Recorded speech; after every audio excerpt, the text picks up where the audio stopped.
Hello. Oh my goodness, you can tell I'm excited and I'll tell you why, but I know you know why.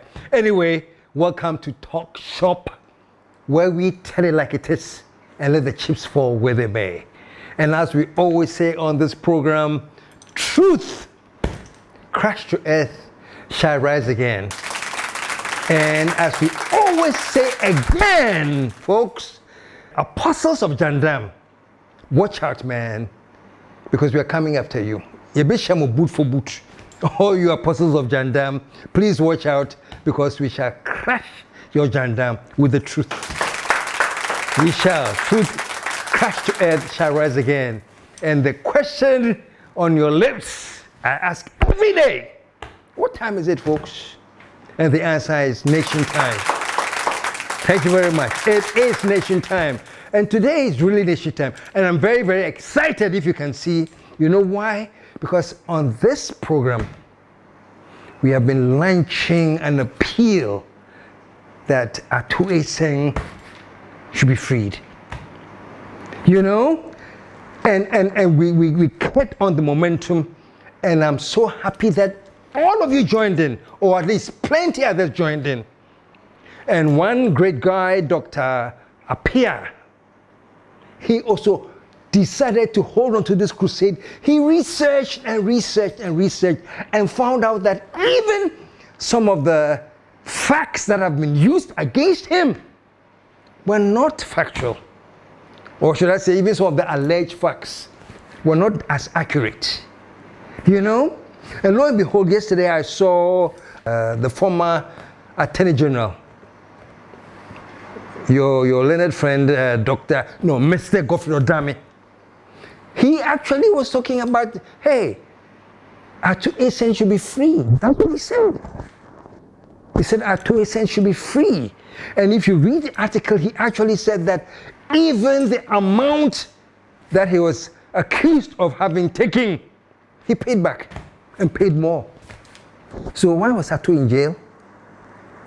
You know, and when people, and I thank all of you who had the courage, who had the wisdom to support our petition, every single person that signed the petition today, let me say, I salute you all. I take off my hat to you. Every single person that signed the petition, it was an act of love. It was an act in your belief of justice. That's what made you sign the petition. And today, lo and behold, legally, he has been granted bail, pending further investigation or whatever. But I am confident to say that the truth that was crushed to earth shall rise again.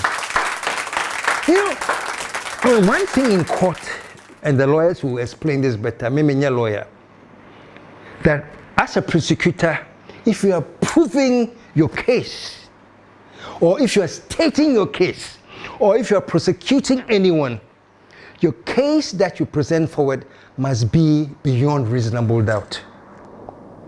I'm sure you understand beyond reasonable doubt, which means the assembly of friendship, everything is so clear, everything is so lucid that Charlie will say over there, I bow.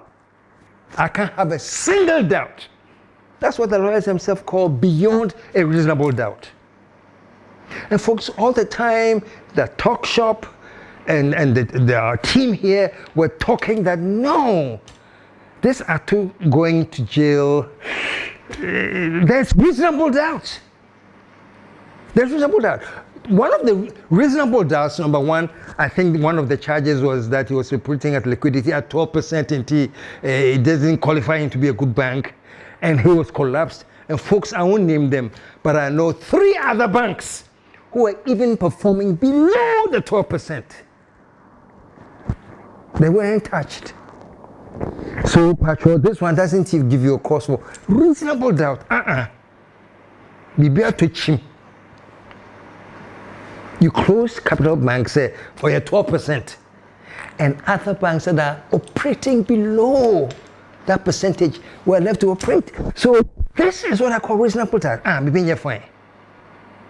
And above all, man, and I will repeat it, courtesy of Good Evening Ghana, it became evident that at some point, even the then finance minister, Ken of Satire, who went there with his partner at the enterprise, wanted to buy the bank. Take a look at this again.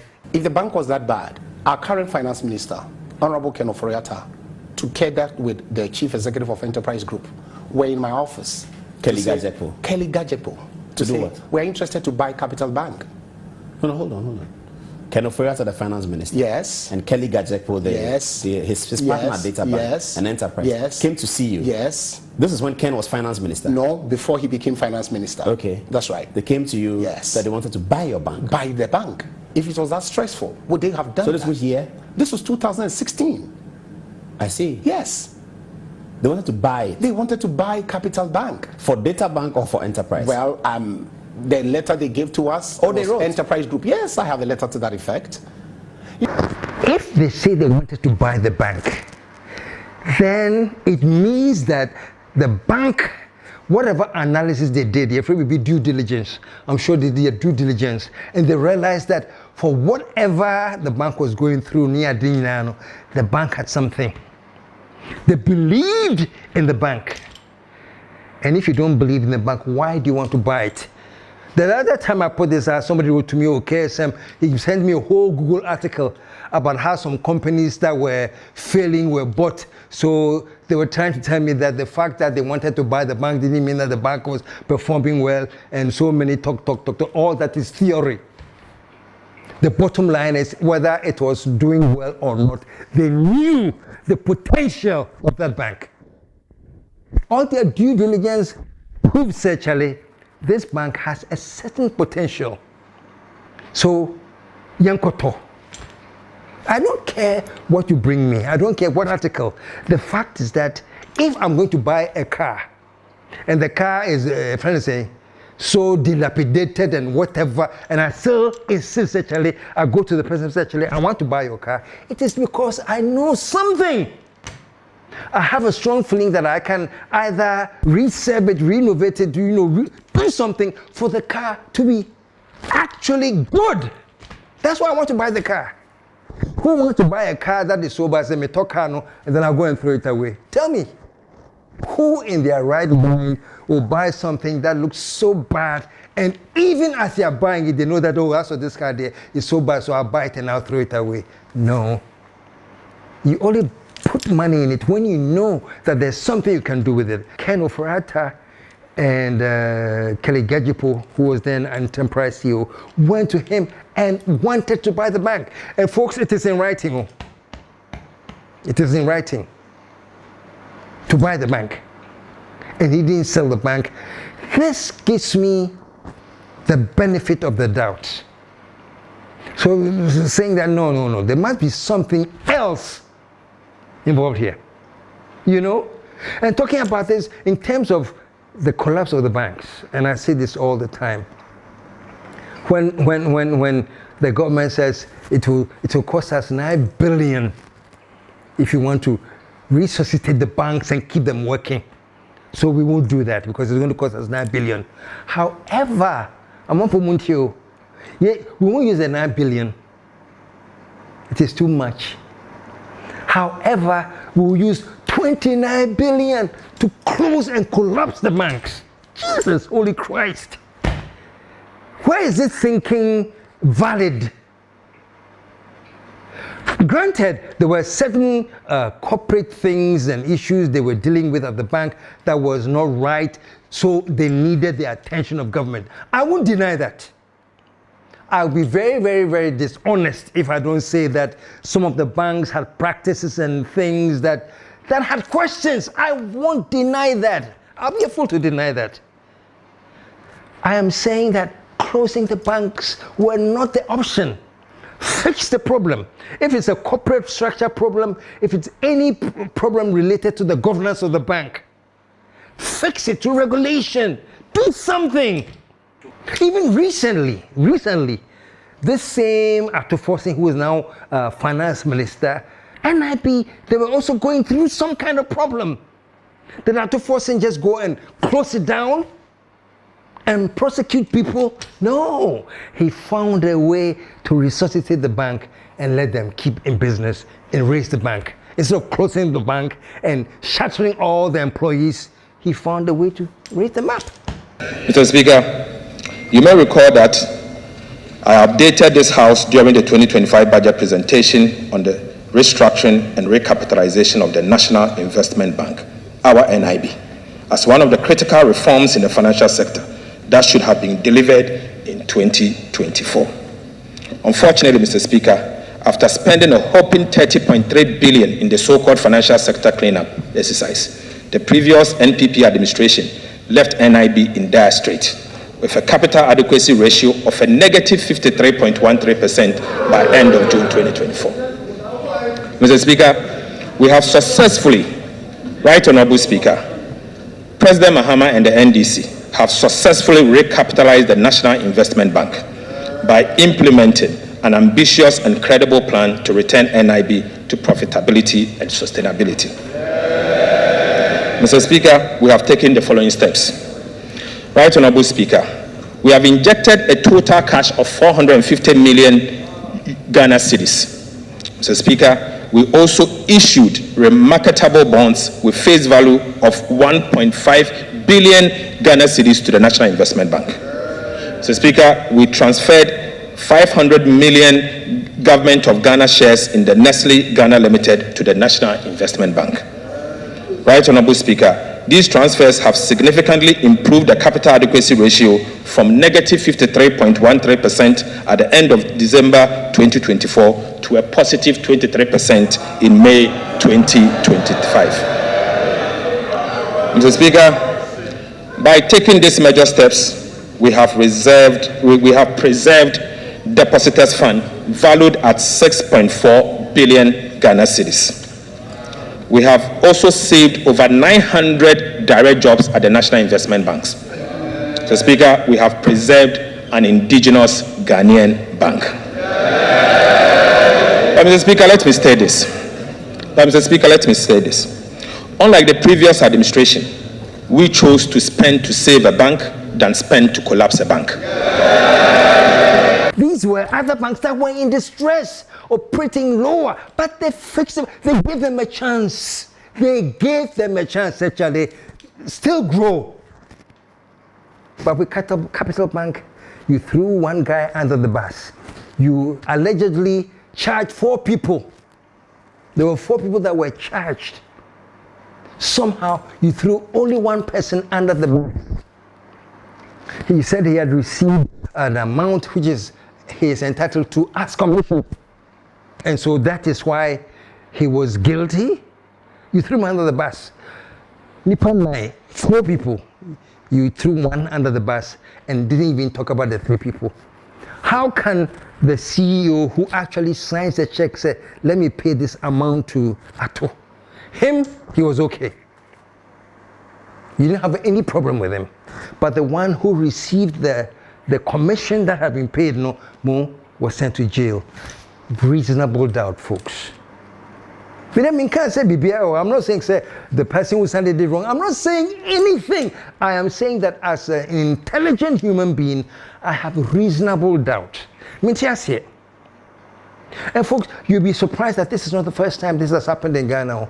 When banks went through crisis way back then, one guy that we don't respect, General Ike Champon, one of the people that were killed by the Rawlins Revolution.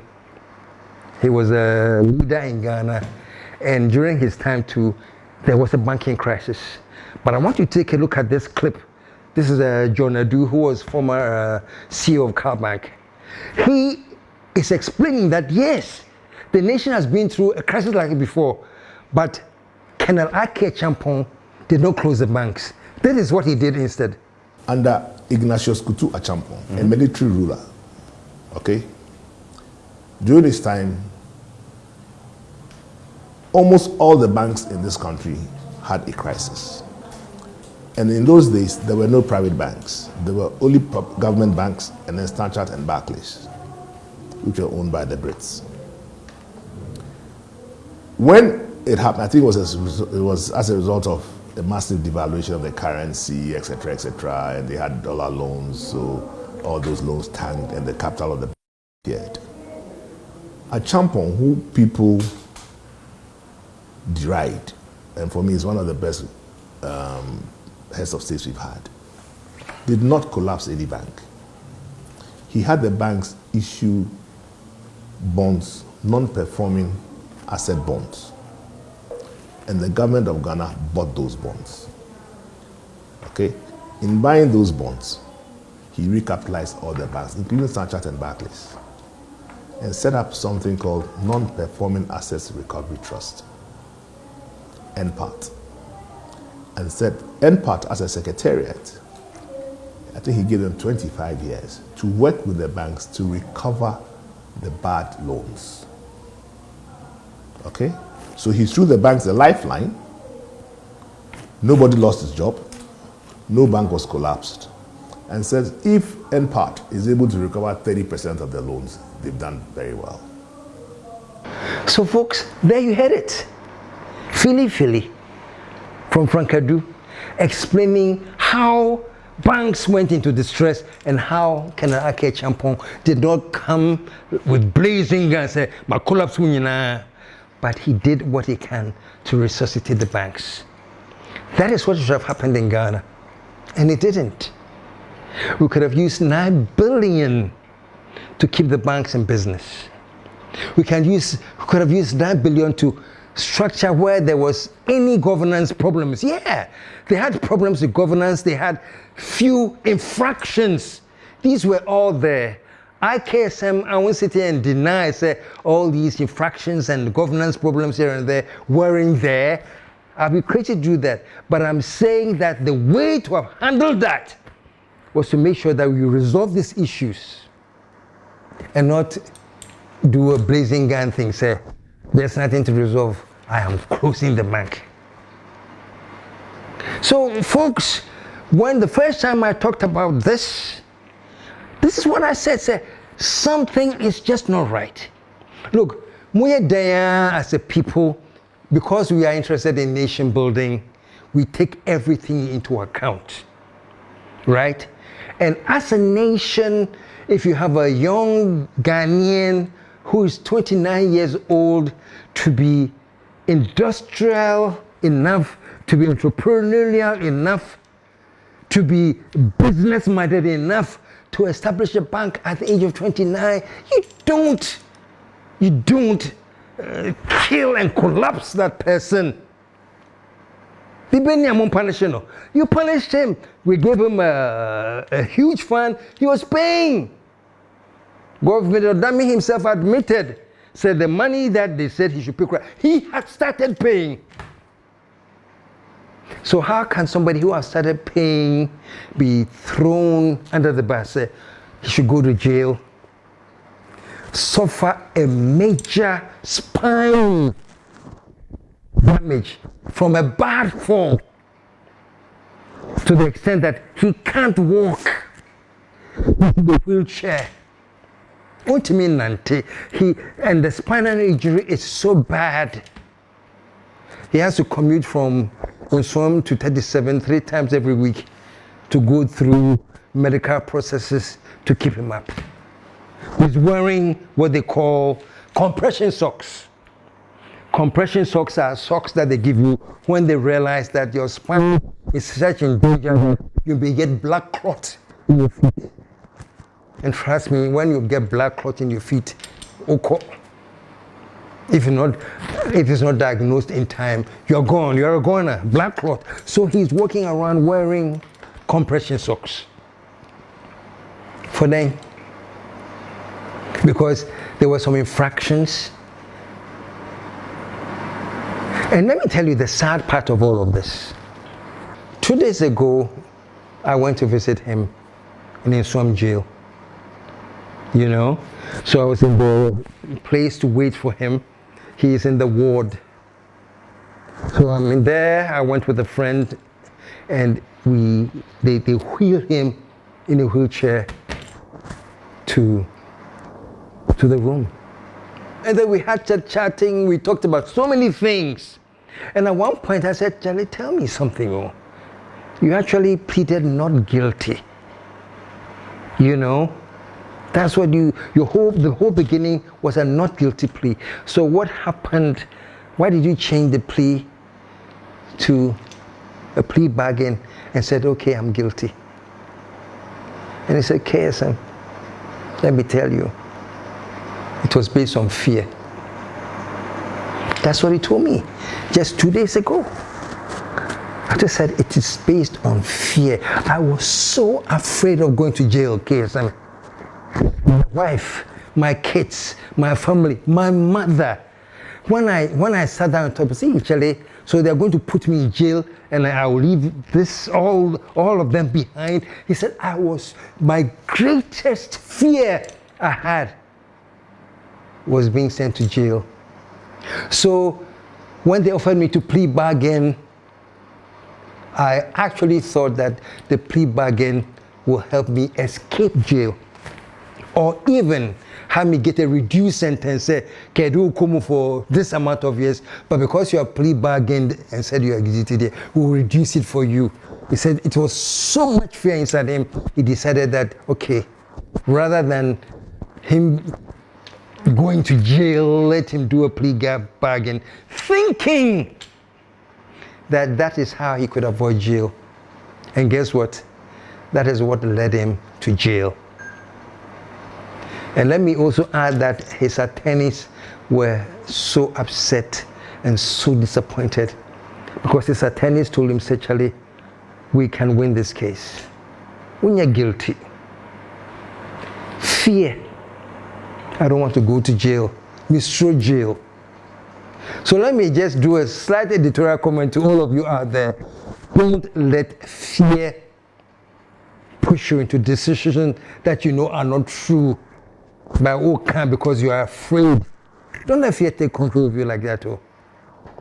So basically, it was a conversation that I was like, people are attacking me. People are attacking Apia. I'm not going to plead guilty. So what the hell are you guys talking about? Step aside. If he's going to die in jail, let him rot in jail. Just because you don't understand certain things. Anyway, at the end of it, yesterday, I heard that he is now out on bail.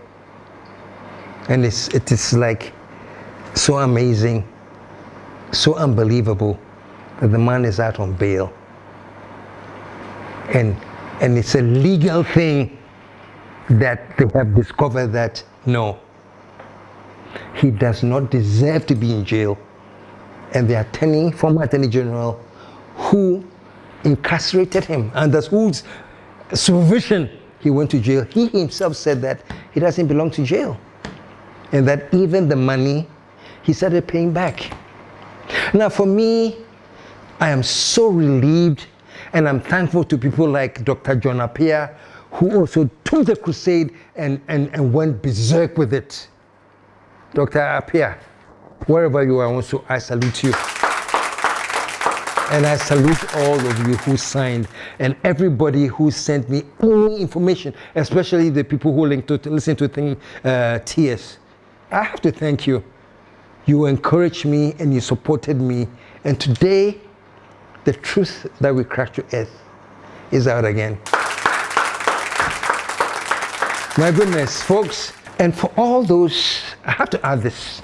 My producer warned me that, KSM, if you forget this part, you'll be in trouble.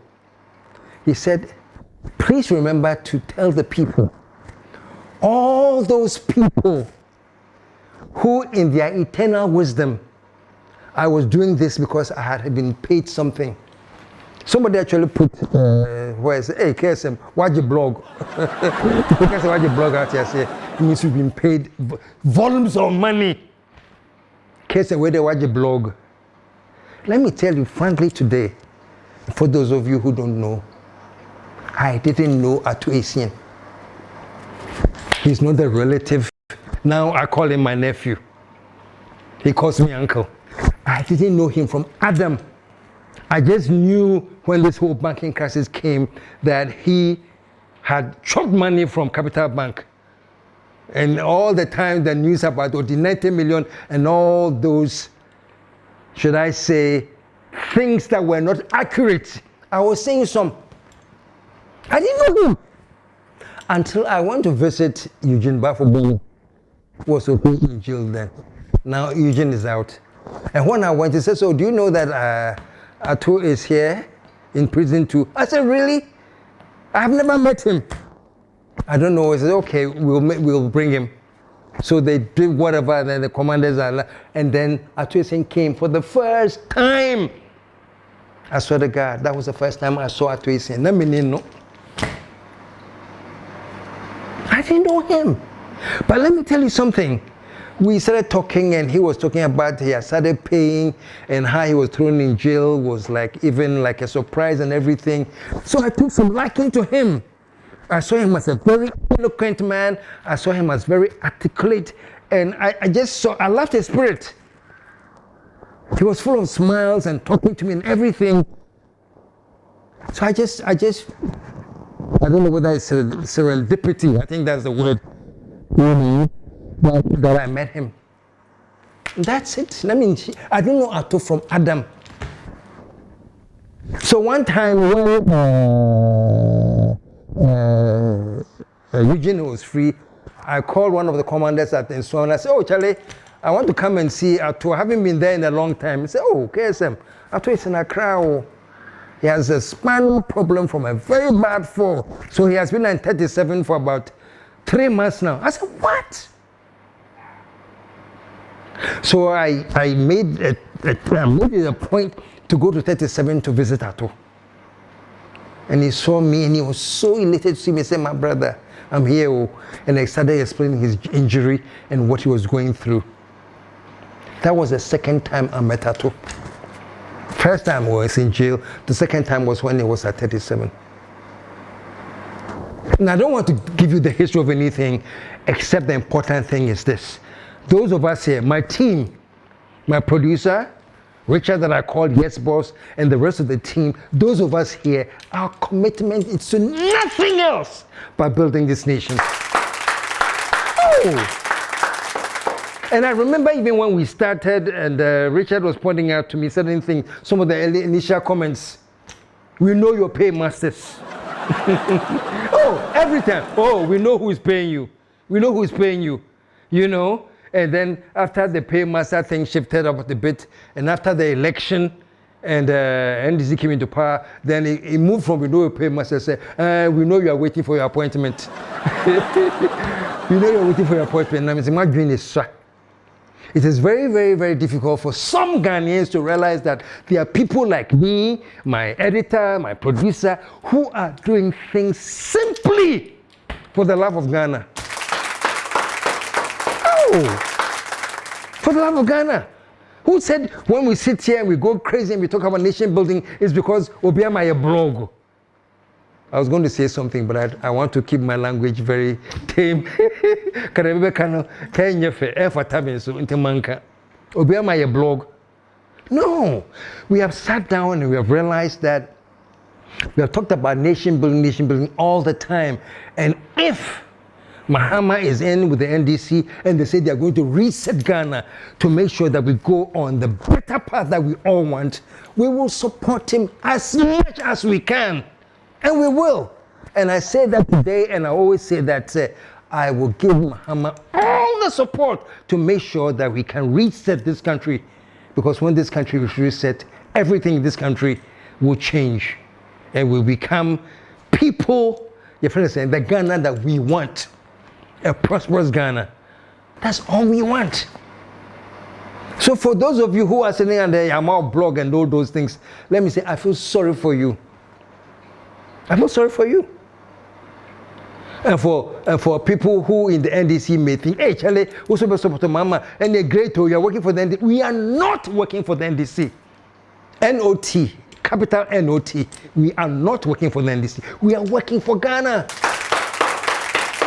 We are working for Ghana. It just so happens that the NDC is in power, and nicely and fortunately enough, the leader of the NDC too says, Charlie, I want to reset Ghana. I want to get a engineering of our mindsets into the coincidence of having somebody who wants nation building and we supporting nation building are merging. We're not doing this for any party. We don't need any blog. And the most childish things. That's why one time I was supposed to say, Sechalé, let me tell you, none of your parties can afford me. None of them. Richard Minjawong, yes, I'm a Casadro. None of your parties can afford me. And I'm not here because I offer me Miki, like some journalists that we know. And I'm praying because I consider most of them all like my children. And that is what is saving many of them. But if they should continue in that jandam path, which is not helping the nation, I may be forced, the father may be forced to go after his son. Your friend say, Azuma said, father and son. Father and son may happen. So whoever they are, they know themselves and they are listening. Me, I'm warning. No, folks. So, we are just obsessed with nation building. That is why when I see you and when you say things that I don't think is promoting nation building, that time I'll come after you. And you and I know that recently I went after Reverend Intifojo. Say, when allegedly the video we saw, he was calling for violence. It's not a strong signal that if the president wants to continue his inaction in bringing the perpetrators to book, arresting them, prosecuting them, there's going to be bloodshed in Akwatia. There's going to be bloodshed in Akwatia and future elections. It does not help nation building. And I gave it to him. Let me add that he has called me. He has called me and says, KSM, that's not exactly what I meant. I think something was taken out of context. Mr. Reverend Fojo, keep calm. I'll give you the platform. Join me on Unfiltered and let's talk. So watch out very soon. I'll be hosting Reverend Fojo himself here. You know, Unfiltered is one of my programs that you say what is in your chest. And Unfiltered allows me to question you and say what is on my chest. Unlike the KSM show. The KSM show, they are catchy for. We are cool. We listen to you. The platform is for the guest. Anytime you're on the KSM show, you are the hero. The platform is for you. I just listen and I ask questions. On Unfiltered, dear, the platform doesn't belong to you. It's me and you. Let's discuss. Let's put our brains together. Let's banter. And so very soon, I'll have Reverend Fojo on Unfiltered. You know? So folks, let me end on this. Let us celebrate the fact that truth that was crushed to earth has risen again. Let us welcome Ato Essien back from hell, from the falsities that they had to endure punishment for. Ato, welcome back. And to all of you Ghanaians who have helped to make this possible, I say I salute you all one more time. Let's keep working like this, and through this, we shall lift up Ghana's flag, and this country shall rise again.